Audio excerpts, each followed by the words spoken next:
Meanwhile, Meghan Markle has now filed a formal complaint to the British broadcaster ITV against the former television presenter and the former Good Morning Britain host Piers Morgan.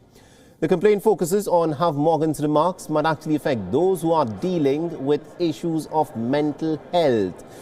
The Markle, interestingly, has filed a complaint after Piers Morgan launched a pretty scathing attack on the interview that Meghan Markle and Harry gave to the celebrity host Oprah Winfrey. And Piers Morgan said that he did not believe a word of what was said by Meghan Markle when she spoke on the issue that when Meghan Markle was suffering through this mental trauma and was going through suicidal thoughts, she had been given no help by the palace. The Markle and her husband Prince Harry have accused the royal family of racism and also of denying them help during the mental health crisis that Meghan Markle was going through at a point of time where she even contemplated suicide. Now, even after facing backlash for his comments on live television, Piers Morgan has said that he still does not trust the allegations that have been levelled by Meghan Markle and Prince Harry. Meghan Markle, just stop trying to believe in freedom of speech. I believe in the right to be allowed to have an opinion. If people want to believe Meghan Markle, that's entirely their right.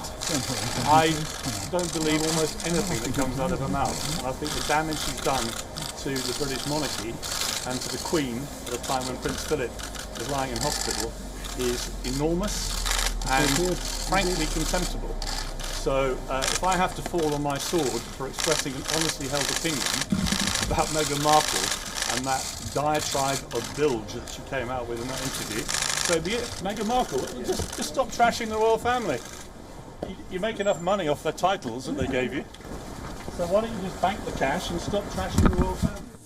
Now, after the controversial episode of Good Morning Britain, in which Piers Morgan, in fact, even walked out of his own show that he was anchoring, the broadcaster received more than 41,000 complaints. Now, remember, Piers Morgan stormed out of the set during the live programme when he was challenged by one of his co-presenters about his stance. Now, Piers Morgan, of course, questioned if Meghan Markle felt that she was going through some certain mental issues and was contemplating suicide, and if the palace did not allow her to go get therapy, then he said that Meghan Markle, if she's telling the truth, should come out and say as to who was preventing her from going and getting some therapy for the mental issues that she was going through. This was, of course, the argument that he had raised. Now, in one of his tweets, Piers Morgan also called Meghan Markle as Princess Pinocchio. Morgan's critics say that his attitude towards Meghan seems to be driven by personal animosity. That is what his critics have said. WION is now available in your country. Download the app now and get all the news on the move.